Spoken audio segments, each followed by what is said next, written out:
Plot twist, ordinary people, extraordinary God. Sino dito ang nakakaalala kung sino yung unang character yung pinag-aralan natin?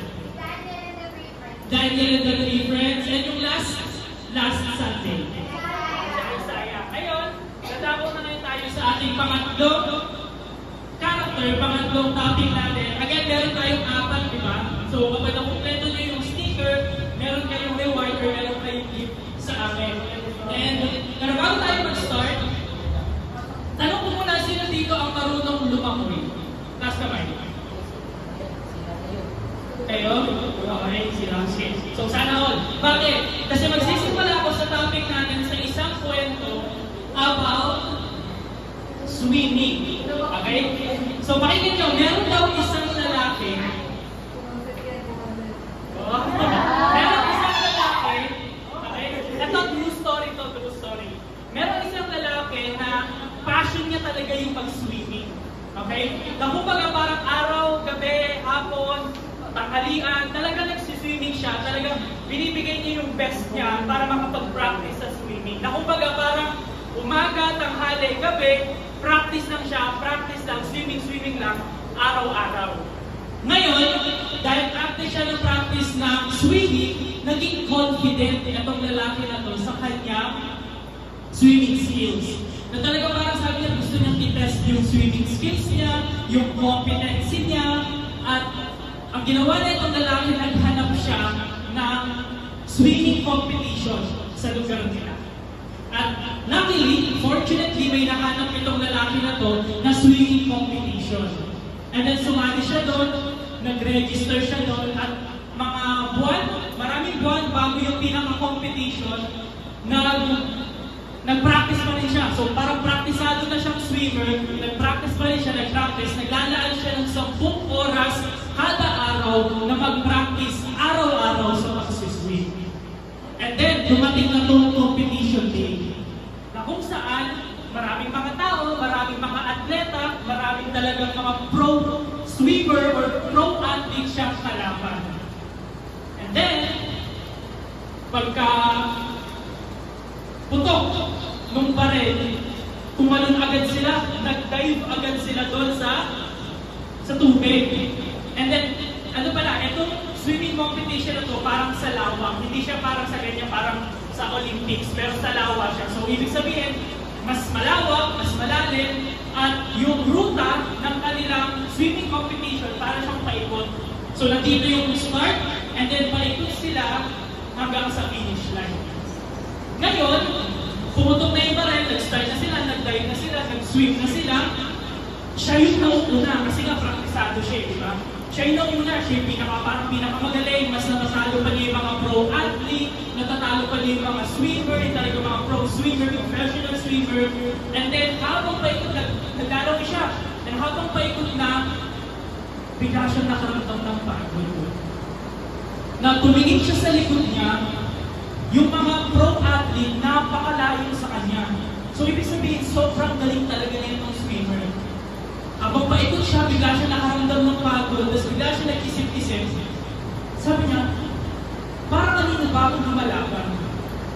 Parang inisip niya, bakit nga ba ako nandito? Bakit nga ba ako lumalamoy? Bakit ako nakikipag-compete sa mga pro swimmer or sa mga pro athlete na to?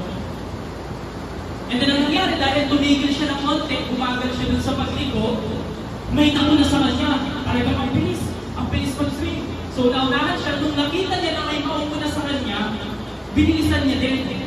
So binilisan niya, also, unfortunately, natalo siya.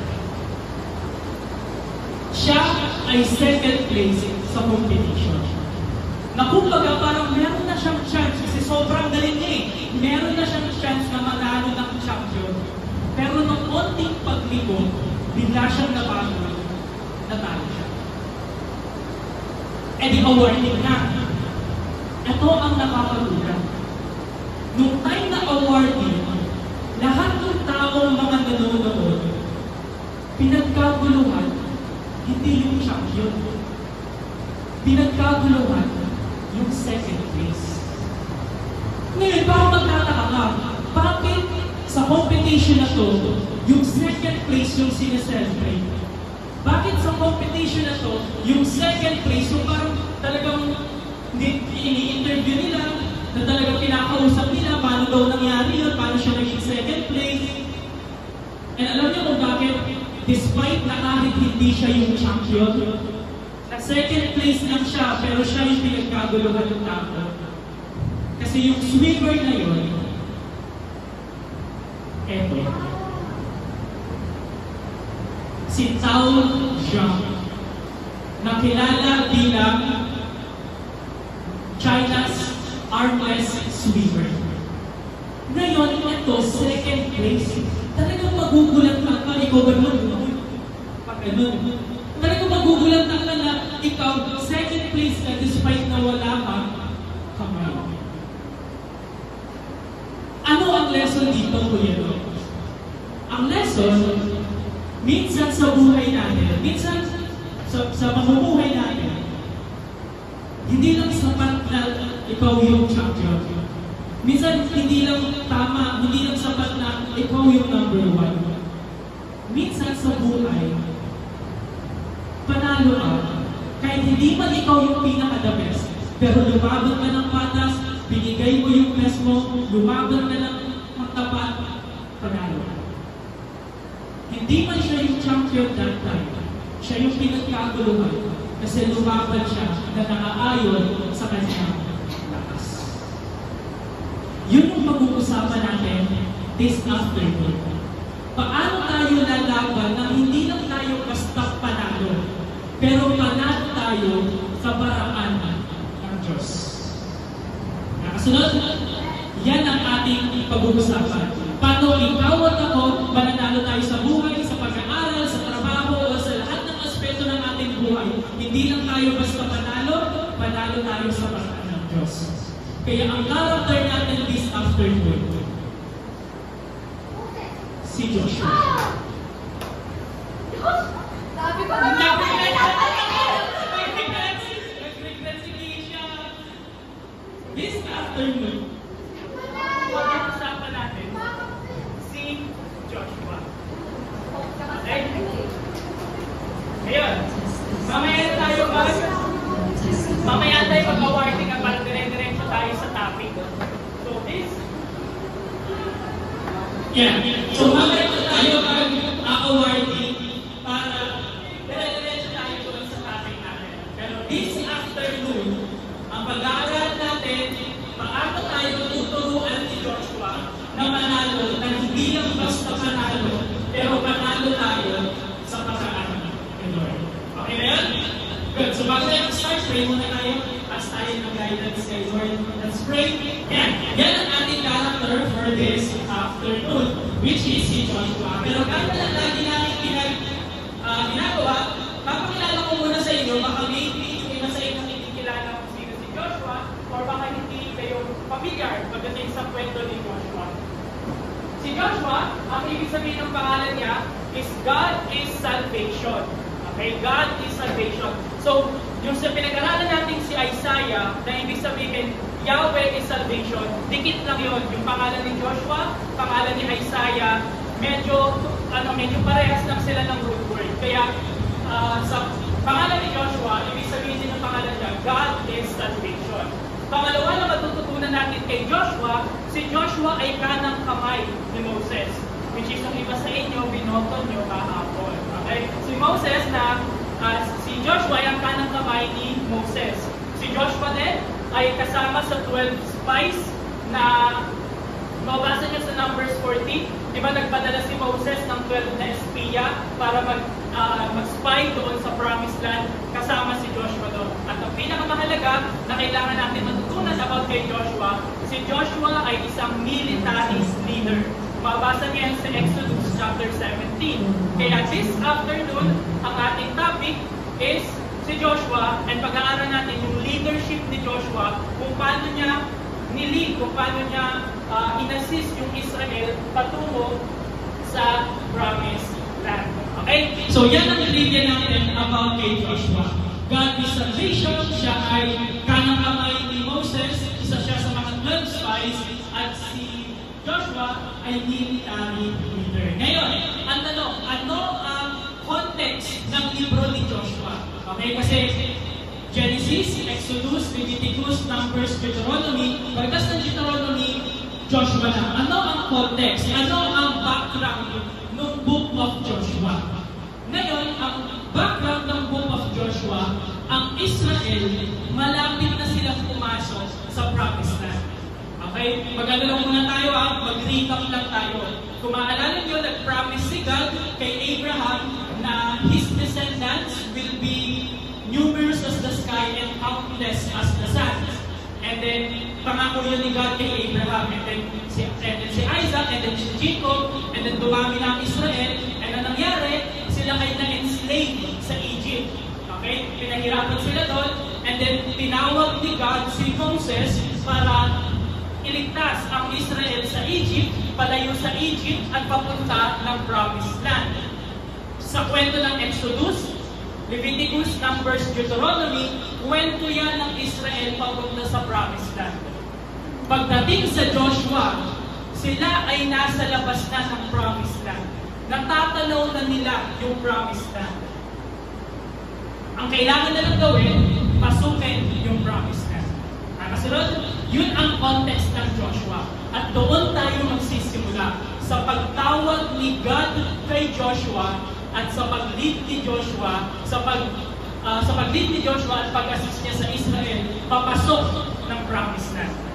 Okay? At dito, mapag-aaralan natin kung paano hinanda ni God, kung paano hinanda ni Lord si Joshua para manalo sila. Kasi pagpasok nila ng Promised Land, maraming mga kalaban. Yung mga Canaanites, yung mga Hittites, yung mga Amorites. So marami silang kailangan palayasin sa Promised Land na hindi naman dapat doon nakatira. Kasi para sa kanila yung lupa.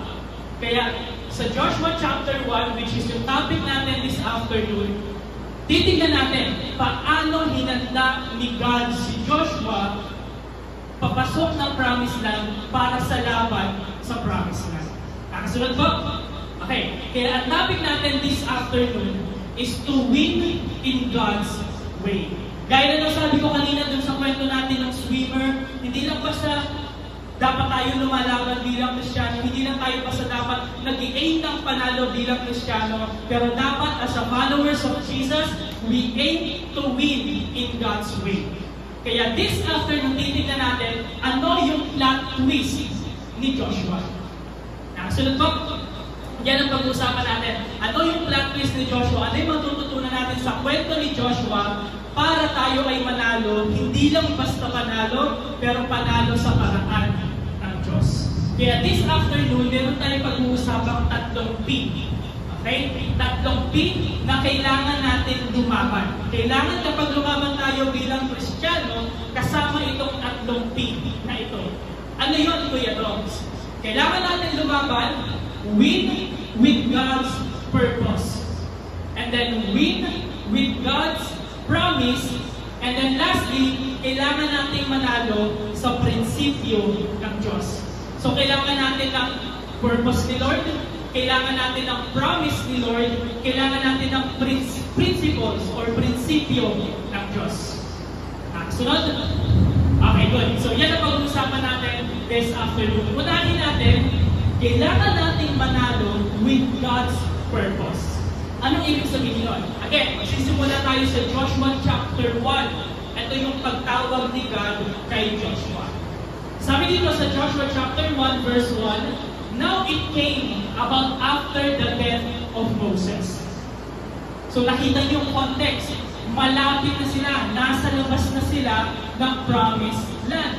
Kaso ang problema, yung pinakamagaling na leader nila, si Moses, patay na. Hindi nakapasok si Moses sa Promised Land. Ngayon, anong gagawin ng Israel? Patay na yung pinakamagaling nating leader si Moses. Ano ngayon ang mangyayari? Sabi dito, that the Lord spoke to Joshua, the son of Nun. Okay? Ang basa dyan, hindi Nan. Hindi siya anak ng madre. Ang basa dyan, Nun, N-U-N, Nun. So dito sabi sa Joshua chapter 1 verse 1, bigla daw namusap, biglang nag-reveal si Lord kay Joshua. Nakasunod po? Ngayon, ano ang sinabi ni Lord kay Joshua? Sabi ni Lord, Moses, my servant, is dead. Now therefore arise, cross this Jordan, you and all these people, to the land which I am giving to them, to the sons of Israel. Ano yung unang P natin? Ano yung unang P? Purpose. Kailangan natin manalo with God's purpose. Kailangan natin lumaban sa buhay with God's purpose. Anong ibig sabihin niyan? Tinawag ni God si Joshua. Nasabi ni God, sabi ni Lord, Joshua, tumayo ka dyan. Because you will cross this Jordan, you and all the Israelites, papunta sa lupa na ibibigay ko sa inyo. Ano ang ibig sabihin dito ni Lord? Sinasabi dito ni Lord kay Joshua, Joshua, meron akong assignment para sa iyo. Meron akong plano para sa iyo. Meron akong purpose para sa iyo. Nakasunod po? Kaya dito, kailangan natin maintindihan at kailangan natin ma-remind sa sarili natin, we need to win with God's purpose. Bakit? Kasi dito pinapaintindi ni Lord kay Joshua na Joshua, ito yung gusto kong gawin mo. Patay na si Moses, alam ko yun. Pero ito yung ipapagawa ko sa iyo. Tinatalaga kitang bagong leader ng Israel, maglilid sa kanila papasok ng promised land. At ito ang gagawin ko. To cross this Jordan, kasi ibibigay ko itong lupa na to sa inyo.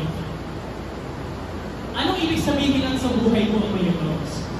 Ibig sabihin lang sa atin, kailangan natin minsan maintindihan. Meron tayong pangarap. Tama ba? Lumalaban tayo sa buhay, nag-aaral tayo ng maayos, nagtatrabaho tayo ng maayos para maganda yung kinabukasan natin. Walang masama na magkaroon tayo ng pangarap. Walang masama na magkaroon tayo ng goal. Walang masama na magkaroon tayo ng aspirations, ng dreams, ng gusto natin makamit in the next 5 years or 2 years or 1 year. Pero dito, kailangan natin matanong sa ating sarili, kailangan natin ma-reflect, yung gusto mo bang gawin in the future ay yung gustong gawin or ipagawa sa iyo ni Lord in the future. So dito maintindihan natin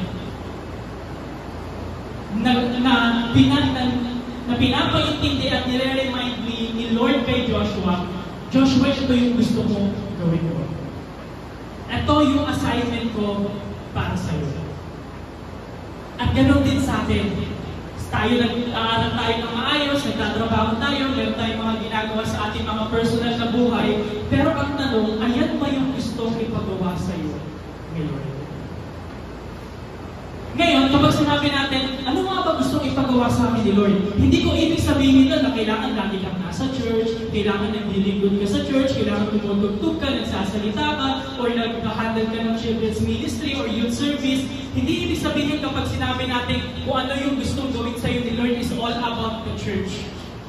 I believe meron sa atin tinatawag na maging engineer kasi kulang ng mga Kristiyanong engineer. Minsan tinatawag tayo na maging accountant kasi baka kailangan ng mga tao na tapat, na Kristiyano, na accountant. O yung iba sa atin, baka tinatawag tayo sa DPWH para baguhin natin yung DPWH to shine our light. So hindi ibig sabihin na kung ano yung pinapagawa sa akin ni Lord, hindi ibig sabihin na puro about church lang. Pero ito ay isang kailangan din natin ng refleksyon at tanong sa ating sarili. Kapag ba nag-aaral ako, kapag ba nagtatrabaho ako, kapag ba may mga ginagawa ko sa buhay ko, ito ba ay align sa layunin at plano at assignment ni Lord para sa akin? Nakasunod ko? Bakit? Kasi again, ulitin ko, hindi masama na magkaroon tayo ng pangarap. Hindi masama na magkaroon tayo ng goal.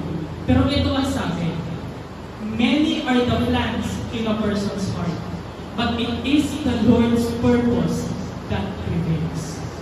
Ibig sabihin, napakadami man nating plano, napakadami man nating pangarap, napakadami man nating goal, pero ang tanong at the end of the day, yan ba ang purpose ni Lord sa buhay ko?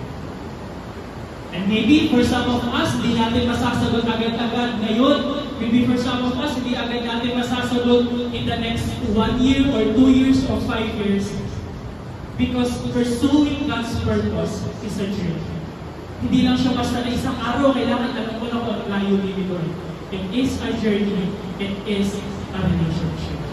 Pero doon sa kwento ni Joshua, na nag-reveal si Lord sa buhay ni Joshua, na Joshua, this is my assignment, tumayo ka dyan, cross this Jordan, because kailangan natin maintindihan na lumaban, mamuhay, at manalo na naayon sa purpose ni Lord. Nakasuntot.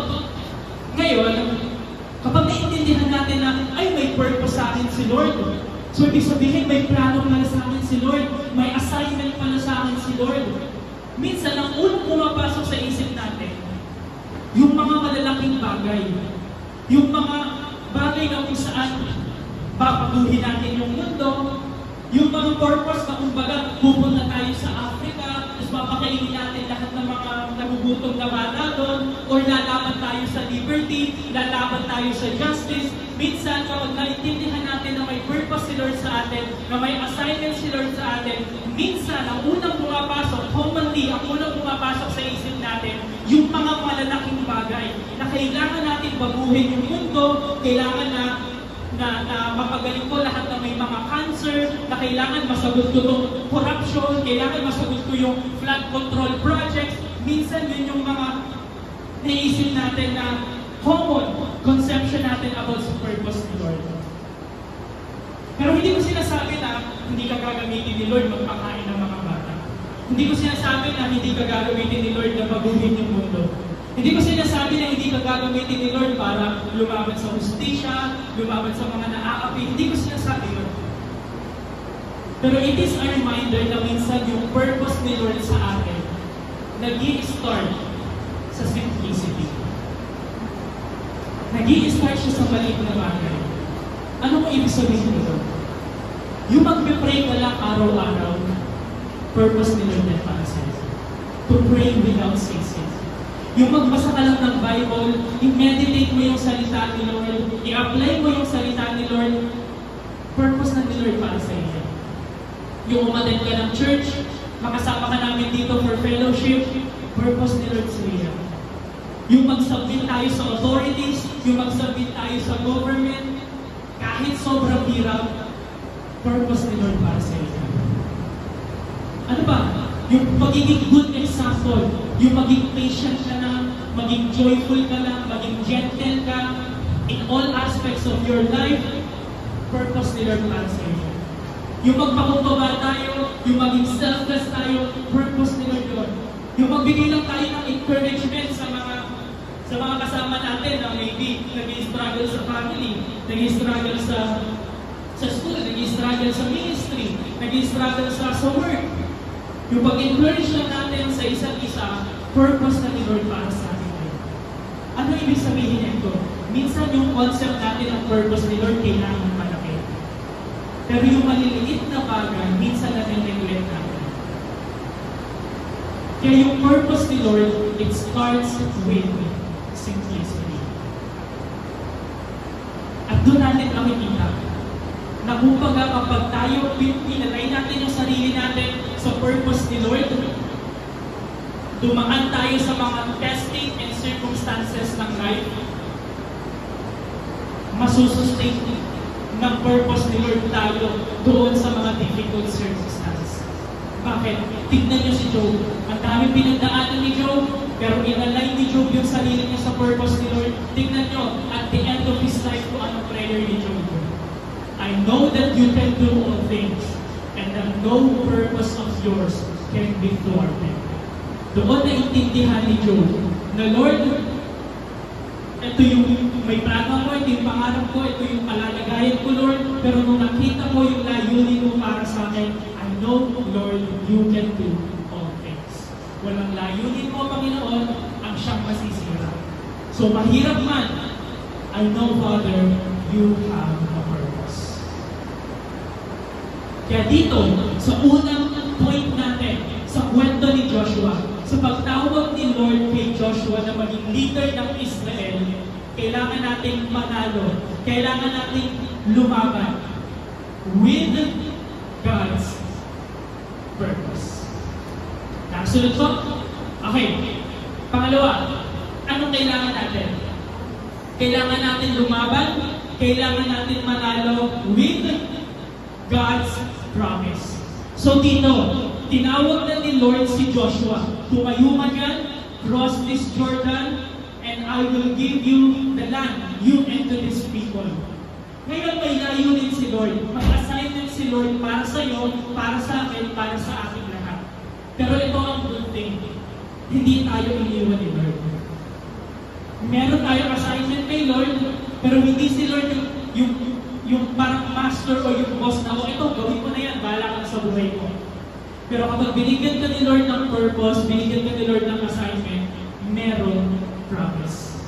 At yun yung pangalawang binigay ni Lord kay Joshua. Nung tinawag ni Lord si Joshua, tingnan nyo kung anong klaseng promise at kung gaano kagandang promise yung binigay ni Lord kay Joshua. Sabi sa Joshua 1:3, every place on which the sole of your foot treads, I have given it to you, just as I spoke to Moses. Ano ang makikita o mapapansin natin sa promise ni Lord? Ang promise ni Lord kay Joshua, nasa past tense. Tingnan natin, balik tayo dun sa context. Nasa labas pa lang sila ng promised land. Papasok pa lang sila ng promised land. Tinawag pa lang ni Lord si Joshua na i-lead yung Israel papasok ng promised land. Pero tingnan nyo kung anong promise ni Lord sa kanya. I have given it to you. Ano daw? Binigay na ni Lord yung lupa kila Joshua, hindi pa nga sila nakakapasok. Dito, ang promise ni Lord is in past tense. Anong ibig sabihin nun? Ibig sabihin, sinasabi ni Lord kay Joshua, sa'yo na yung lupa na yun, panalo na kayo, kailangan mo lang pumasok. Pumasok ka kasi sa school. Anong ibig sabihin nun? Sinasabi ni Lord kay Joshua, panalo ka na, sa inyo na to, kailangan nyo lang dumaan sa process. Nakasunod po, na merong pangako sa'yo si Lord, tapos ka na sa pag-aaral. May pangako sa'yo si Lord, akong bahala sa future mo, akong bahala sa family mo, secured na tayo. Kailangan lang natin minsan dumaan sa process. Bigyan ko kayo ng example. Parang na-share ko na yata ito one time sa prayer meeting. Way back, nung kami ay nasa magta-transition na ng senior high school. Mag-senior high school po kami sa APEC, malapit sa SF Taytay. Grade 10 pa lang kami. Aba nag-i-sport fest. So, sport fest, maasim, madumi. Alam mo yun, parang marisulat pa kami dito kasi galing kami tag of war. Bigla kaming pinatawag ng kaibigan ko. Nasabi niya, Sabel. And then yung kaibigan ko, pinatawag kami, pumunta kami ng office. At meron yung representative ng APEC na kumausap sa amin. And then sinabi ng representative ng APEC, Mr. Rosabel, ito nakita namin yung record, yung history ng grades mo, nakita namin na ganito yung sa performance mo sa school. And then sabi, Mr. Rosabel, ino-offeran ka namin full scholarship sa APEC. At that time, ang APEC, kapag ikaw ay nag-aral sa APEC, meron kang tuition na 33,000. Hindi pa kasama doon yung uniform, hindi pa kasama doon yung mga gagamitin nyo sa school. So, nung grade 10, pa-transition pa lang kami. Nag-aaral pa lang kami kung saan kami mag-aaral, biglang may nag-offer sa amin full scholarship. And then ako, syempre, tinanggap ko agad, wow, scholarship to. And then private pa. So, tinanggap ko agad, and then niready nila yung papeles. So, ibig sabihin, secured na ako. After kong graduate, after kong mag-moving up ng grade 10, secured na ako, meron na akong lilipatan na senior high school. Kaso, hindi ako exempted sa exam. Hindi ako exempted sa mga natitirang exam, sa mga natitirang project, sa mga natitirang research, bago kami talagang totally graduate. Pero may pangako na sa akin na scholarship sa Intec. Kailangan mo lang pagdaanan yung natitirang buwan para graduate at maging senior high school. Ganon din sa kanila. Ganon din yung promise ni Lord kay Joshua. Binigay ko na sa inyo itong lupa. I have given it to you. Kailangan nilang lumakan sa process. So ang promise ni Lord in the past tense, panalo ka na. Kailangan mo lang dumaan sa laban. And then kapag nahirapan ka sa laban, i-remind mo yung sarili mo, panalo na ka lang. Dahil sa promise mo. Nakasunod ko? Kaya tingnan nyo, sabi sa verse, sumunod na verse. From the wilderness and this Lebanon, even as far as the great river, the river Euphrates, and all the lands of the Hittites, and as far as the great sea toward the setting of the sun, will be your territory. So kung babalikan natin, yung promise nasa past tense. Tapos tingnan nyo, so sumunod na verse, will be your territory. Kasi again, hindi tayo exempted sa process. Past tense, yung promise. Pero yung process, present tense. Nakasunod po? So hindi lang basta binigyan ng assignment ni Lord si Joshua, binigyan niya rin ng promise.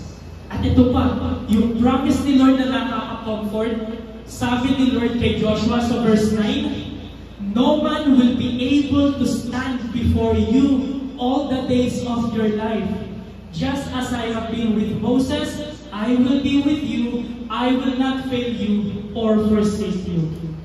Yung promise ni Lord, consistent.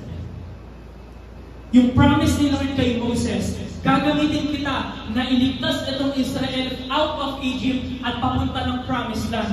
Nung nasa wilderness sila, binigyan ni Lord si Moses ng promise. Nung may mga kalaban sila, binigyan ni Lord si Moses ng promise. Nung nagda-doubt yung mga Israelites, binigyan ni Lord si Moses ng promise. And even up until bago sila pumasok ng promised land, binigyan ni Lord si Moses ng promise. At sinasabi ni Lord sa pagtawag niya kay Joshua, Joshua, just as I have been with Moses, I will be with you. Yung promise ko kay Moses in the past, yun din yung promise ko sa iyo. Lahat ng mga sinabi ni Lord kay Moses sa Exodus, Leviticus, Numbers, Deuteronomy, yun din yung promise ko pagdating ng Joshua chapter 1. Ano ibig sabihin nun? That God is consistent with His promise. Kaya kailangan nating lumaban.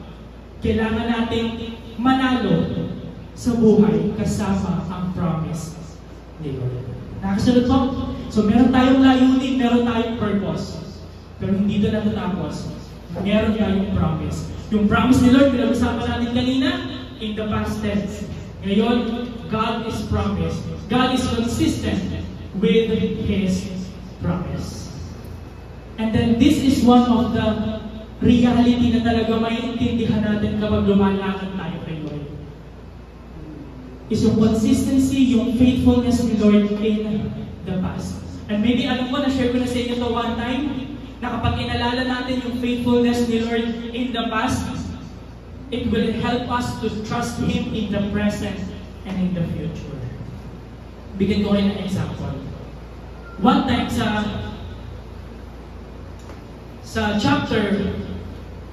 journey namin as a family, parang around katapusan ng pandemic ng COVID-19. Ang papa ko na-diagnose siya ng kidney stone. Bato sa bato. Na kumbaga nahihirapan siyang umihi at sumasakit lahat ng mga kaso-kasuan niya. So walang option kundi operahan yung papa ko para matanggal fully yung bato sa bato niya. And fortunately, meron ng kuya ko na HMO. Di ba na-explain ko ng HMO? Meron HMO yung kuya ko sa company nila. At dependent ng kuya ko yung papa namin. So what happened? Fortunately, sa grace ni Lord sa HMO, medyo malaki yung amount ng HMO. Kaya kami ay nagpa-check up at naoperahan ng papa ko sa Medical City. Pero again, hindi sakop lahat ng HMO ang operasyon.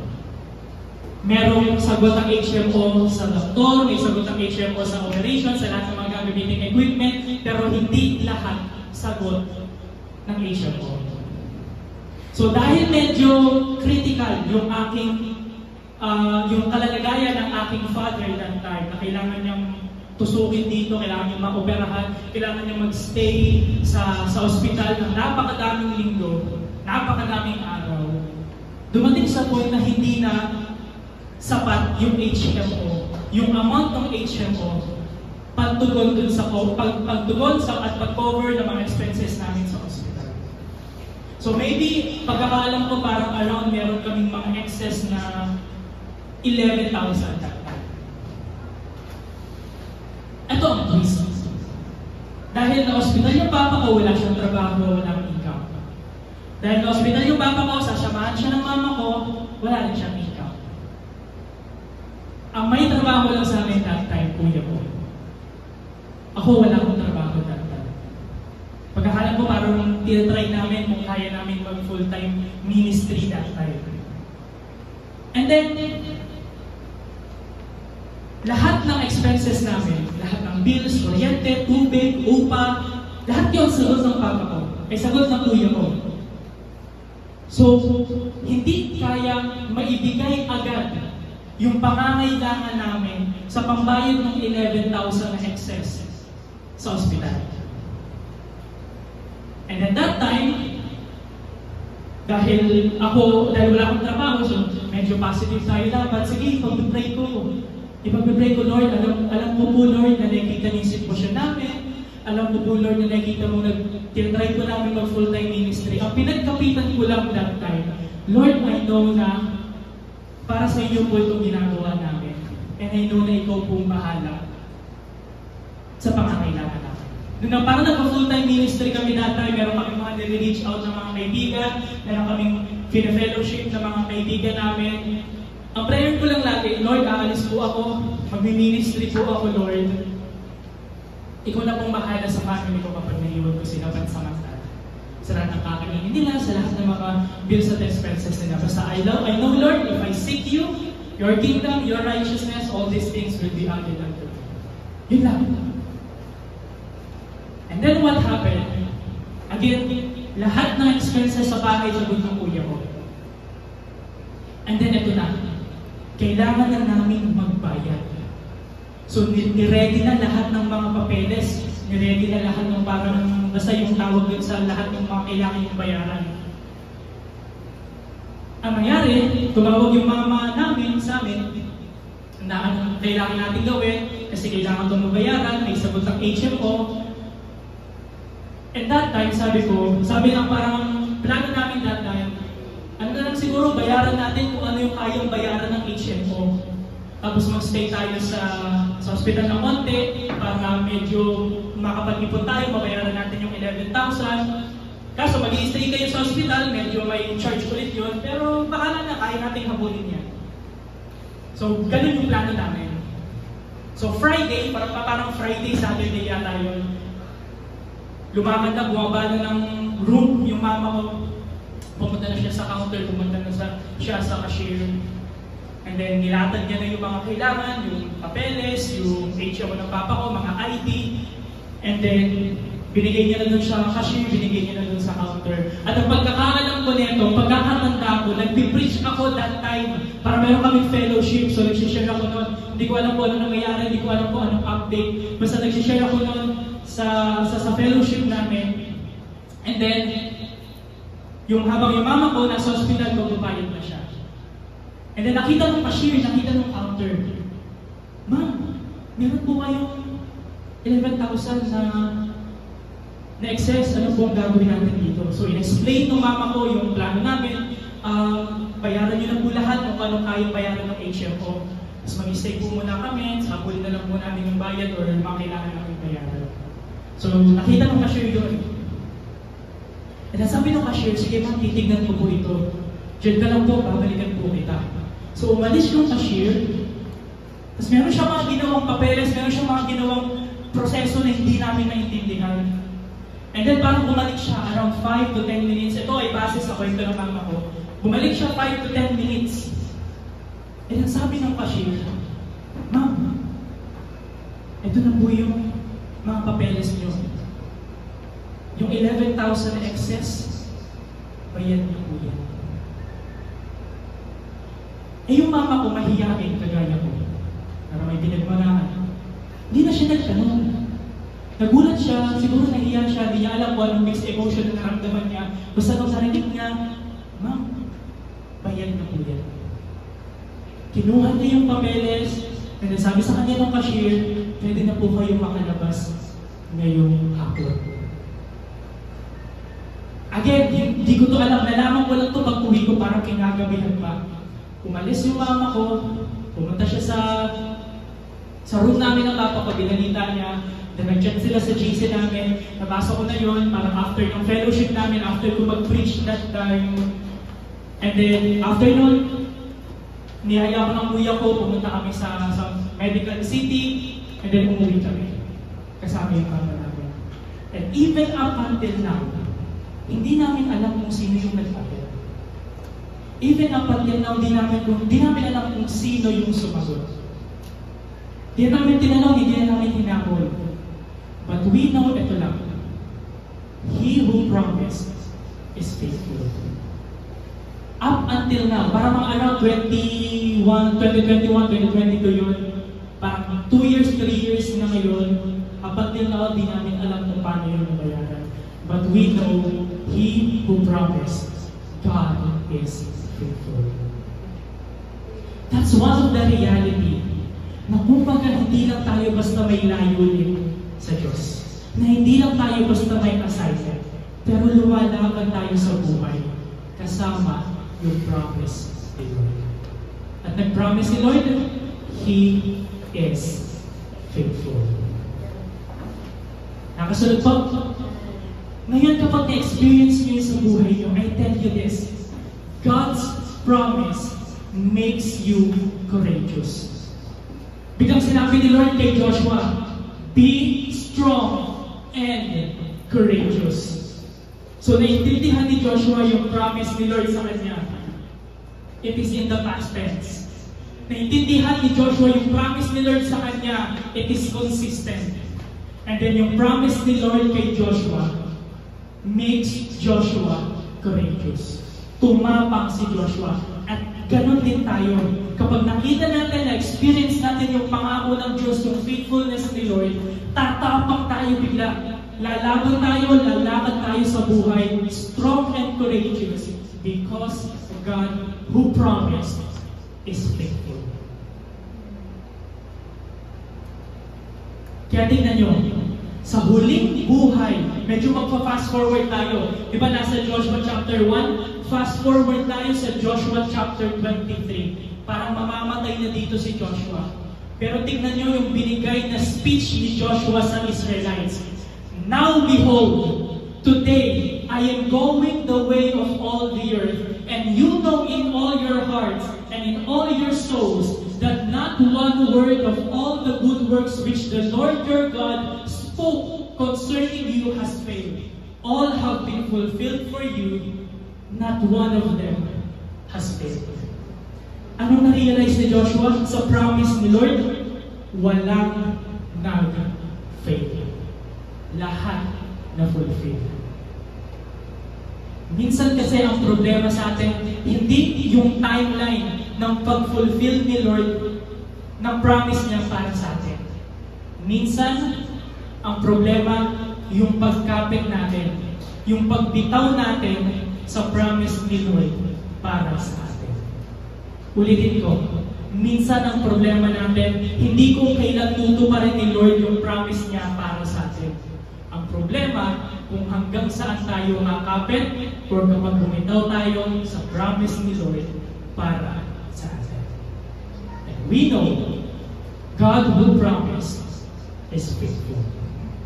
Kaya anong kailangan natin para manalo tayo? Hindi lang basta panalo, pero manalo sa paraan ng Diyos, win with God's promise. And then lastly, we need to win with God's principles. Okay, meron ng layunin si Lord. Meron ng assignment si Lord para sa'yo. And then meron ng promise si Lord para sa'yo. Ito ang laban. Minsan, alam natin may assignment si Lord, may promise si Lord, pero lumalaban tayo sa sarili nating strategy. Lumalaban tayo sa sarili nating game plan. Kaya pinaalala ni Lord kay Joshua, meron akong prinsipyo, yun ang kailangan mong sundin para manalo ka. Tingnan natin sa next verse. Sa verse 7, sabi dito, only be strong and very courageous. Be careful to do according to all the law which Moses my servant commanded you. Okay, bigyan ko lang kayo ng context para sa verse na yan. Again, gaya ng sabi natin, nasa labas sila ng promised land, papasok sila ng promised land. Sa Deuteronomy, nandoon lahat ng law, nandoon lahat ng commandment, nandoon lahat ng strategy at game plan na binigay ni Lord kay Moses, na binigay ni Moses sa Israelites. Kaya yung sinabi dito ni Lord, according to all the law, ang ibig sabihin nun, lahat ng mga sinulat, lahat ng mga sinabi ni Moses sa kanila, Deuteronomy, backwards, yun yung tinutukoy ni Lord. Na pagpasok niyo ng promised land at paglaban niyo sa mga kalaban, kailangan to be careful to do according to which my Moses servant commanded you. Anong ibig sabihin nun? Hindi lang tayo basta lalaman sa sarili nating strategy. Merong prinsipyo si Lord. Merong sariling game plan si Lord. At paano natin malalaman yun? Yung Bible. Paano natin makikita kung ano yung strategy ni Lord para tayo magtatagumpay? Yung Bible. Yung salita niya. Tingnan nyo, inulit ito sa verse 8. Sabi dito, this book of the law. Ano ulit yung book of the law? Yung Deuteronomy backwards. Genesis, Exodus, Leviticus, Number, Deuteronomy. This book of the law shall not depart from your mouth. Anong sinasabi ni Lord kay Joshua? Sinasabi niya, hindi dapat mawala sa bibig nyo yung word ni Lord, yung scripture ni Lord. Dapat lagi nyo itinuturo, lagi nyo nire-remind sa bawat isa na, hey, God will provide for you. Hey, kailangan God will provide everything that you need according to His glorious riches. Makikita natin yan kapag pinag-aaralan natin yung salita ng Diyos, that scripture or book of the law will not depart from our mouth. At makikita natin yan over and over and over sa command ni Moses na ituro nyo ito sa inyong mga anak, ituro nyo ito sa mga anak ng mga anak nyo, at ituro nyo ito sa mga anak ng mga anak ng mga anak nyo at sa mga susunod na henerasyon. Bakit? Para malaman nila that the Lord your God brought you out of the land of Egypt. Bakit daw kailangan hindi mawala sa ating bibig yung book of the law para maintindihan natin that God is our Lord and He is the one who saves us. Yun yung sinabi ni Moses sa Deuteronomy at alam ni Joshua yun.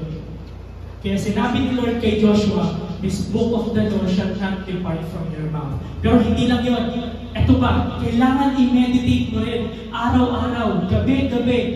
I-meditate natin, pag-aralan natin kung anong sinasabi sa salita ng Diyos. At hindi pa, that we may be careful to do according to all that is written in it. This book of the law, hindi dapat mawala sa ating bibig. Sineshare natin, ini-encourage natin ang bawat isa. Pero minameditate din natin day and night. And then, gawin natin. Be careful to do according to all that is written in it. Kung anong sinasabi doon, kung anong mga commandment, kung anong mga tinuturo sa atin, we need to be careful to do. At dito makikita natin, ito yung prinsipyo ng Diyos. Nasa book of law niya, nasa salita niya, nasa scripture, nasa Bible. Kaya ito yung promise. Kapag ginawa natin yung prinsipyo ni Lord, yung strategy ni Lord, yung game plan ni Lord, ito ang promise ni Lord kay Joshua. For then, you will make your way prosperous, and then you will have good success. Yun yung promise.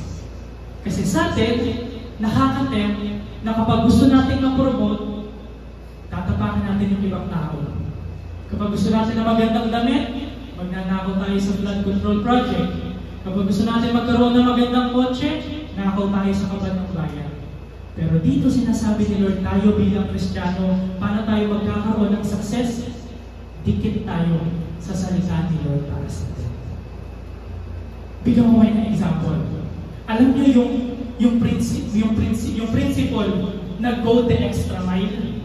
Hindi ko alam kung narinig nyo, baka tinuturo sa mga team building nyo, or tinuturo sa school, or sa work, yung tinatawag na go the extra mile. So kung baga kailangan, ito yung pinapagawa sa'yo, magdagdag ka ng extra, galingan mo. Yung ganong principle na go the extra mile, nasa Bible yun. Mabasa nyo yun in Matthew chapter 5. Nasabi ni Lord, kapag ikaw ay niyaya ng sundalo na maglakad ng 1 kilometro, lakaran mo, samahan mo ng 2 kilometro. Bakit? Kasi yung yayayain kang maglakad ng 1 kilometro, sila ang may control sa'yo. Shiloh, samahan mo ako maglakad tayo 1 kilometro. Ako ang may control kay Shiloh. Wala siyang choice. Pero kapag si Shiloh, sinamahan niya ako, naglakad kami ng 2 kilometro, magugulat ako, uy, ano nangyari sa'yo? Bakit? Sabi ko, 1 kilometro lang, bakit 2? Kasi pinapakita ni Shiloh, hindi ako sa'yo naglilingkod kay Lord. Kaya ako nang kayang mag-extra. Kaya yung go the extra mile, yung prinsipyo na ginagamit sa team building, sa mga motivational speaking, nasa Bible yun. At yung prinsipyo na kapag if you are trusted with little, you can also be trusted with much, nasa Bible din yun. At yung sinabi ni Uncle Ben kay Spider-Man, with great power comes great responsibility, nasa Bible din yun. Hindi man yung pinaka-exact na sinabi ni Uncle Ben, pero yung principle, nasa Bible din yun. So anong kailangan natin? Pag lalaban tayo sa school, lalaban tayo, gagalingan natin sa trabaho, we follow God's principles. Kaya tingnan nyo dito sa verse 9. Sabi niya, have I not commanded you? Be strong and courageous. Do not tremble or be dismayed, for the Lord your God is with you wherever you go. Sinasabi dito ni Lord kay Joshua, sinundan mo yung book of the law, sinundan mo yung Bible, sinundan mo yung scripture, sinundan mo lahat ng commandment ko sa inyo. Wala kang dapat ikatakot, because I will be with you. Kaya dito natin maintindihan, sa atin bilang Kristiyano, meron tayong success, meron tayong victory na may experience natin only through obedience. Ang measure ng mundo sa success, kailangan namin nasa tampon tayo, tinatapakan natin yung mga nasa baba para umangat tayo, kailangan natin manira ng ibang tao, kailangan natin iwan kung ano yung mga mahal natin sa buhay para umangat tayo. Pero ang measure, yung currency sa kingdom ni Lord para mag-success, obedience. So dito maintindihan natin, sa kwento ng pagtawag ni Lord kay Joshua, anong kailangan natin para manalo tayo? Hindi lang basta panalo, pero panalo sa tamang paraan, sa paraan ng Diyos. Kailangan natin win with God's purpose, promise, and principles. Yan yung tatlong letter P makikita natin sa pagtawag ni Lord kay Joshua. Sa pag-aaral, sa trabaho, sa lahat ng ating ginagawa, we need align tayo sa layunin ni Lord. Lumalaban tayo kasama yung promise ni Lord at hindi sa sarili nating strategy, hindi sa prinsipyo ni Lord. Nakasunod po. Ngayon I tell you this, mga kapatid. Kapag tatanungin ko kayo isa-isa, bakit ka nag-aaral, bakit ka nagtatrabaho, bakit ginagalingan mo sa buhay, maybe some of you sabihin natin 90 to 95%. Sasabihin nyo kasi para magkaroon kayo ng magandang buhay kinabukasan. Tama ba? Walang matinong tao na lumalaban para manalo. Gaya nung ginawa natin kanina, ginagalingan nyo, tuhod, balikat, ulo. Ginagalingan natin kahit sa pagkuha ng baso. Bakit? Kasi gusto nating manalo. Walang tao na nasa matinong pag-iisip ang gustong matalo. Tingnan nyo sa sports, sa kwento natin kanina.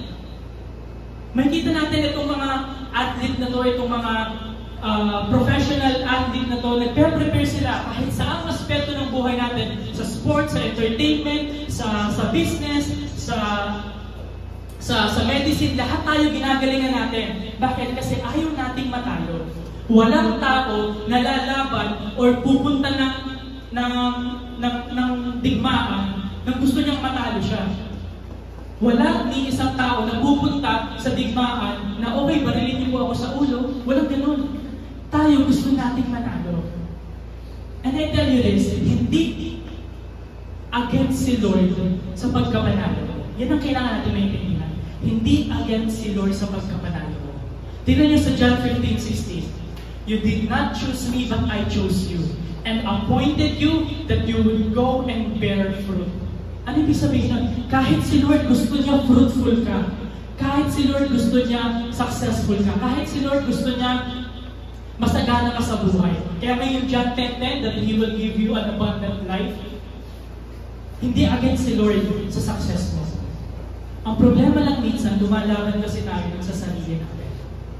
Kaya doon sa kwento ni Joshua, kailangan natin lumaban ng may layunin ni Lord, kailangan natin lumaban ng kasama ang promise ni Lord, kailangan natin lumaban sa prinsipyo ni Lord. Pero merong isang laban na hindi natin kayang ipanalo. And that is our battle for death. Hindi natin kaya ipanalo. Hindi natin kaya ipilit na one day or someday hindi tayo mamamatay. Walang ganun. Kaya ang daming filosofiya sa mundo, ang daming filosofiya sa history, na tinatakasan nila yung death. Na may mga prinsipyo, may mga philosophy sa mundo, sinasabi nila, kapag namatay ka, para ka lang matutulog forever. Kino-comfort nila yung sarili nila. Na kapag namatay ako, ito lang yung mararamdaman ko. Pero yung reality ng death, kapag wala ka kay Lord, it is eternal separation. Yun yung laban natin na hindi natin kayang ipanalo. Kaya kailangan natin ng someone na lalaban sa kamatayan at ipapanalo tayo. And that is Jesus Christ. Sabi dito, the sting of death is sin, and the power of sin is the law. But thanks be to God who gives us the victory through our Lord Jesus Christ. Yung laban natin sa kamatayan, ipinanalo na ni Jesus.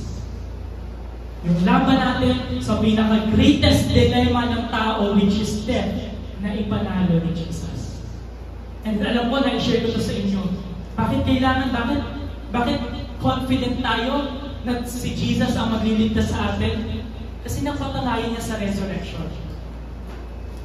Kung kapag pinramis ni Jesus, I will give you eternal life, tapos patay pa rin siya hanggang ngayon, hindi ko siya papaniwalaan. Pero pinramis ni Jesus, I will give you eternal life. Those who shall believe in Him shall not perish but have eternal life. Yung everlasting life na pangako ni Jesus, kailangan mapatunayan niya na meron siya. Doon ako maniniwala. Pinatunayan ni Lord. Nung namatay siya, nailibing siya, namuhay siyang muli. Yung resurrection ni Jesus, that is the peak of the evidence that yung promise ni Lord of eternal life and everlasting life, totoo. Pwede natin kapitan. Ano matututunan natin dito? Ano ang plot twist ni Joshua? Ang plot twist, don't fight for victory. Fight from victory. Ano ibig sabihin nun? Sa atin sa buhay, nagtatrabaho, nag-aaral, ginagawa natin itong mga bagay na itong mga personal agenda natin para manalo tayo. Pero as a Christian, na kay Lord, pero as a Christian, na nakaangkla yung buhay natin kay Jesus, hindi tayo lalaban para sa panalo. Lalaban tayo mula sa pagkapanalo.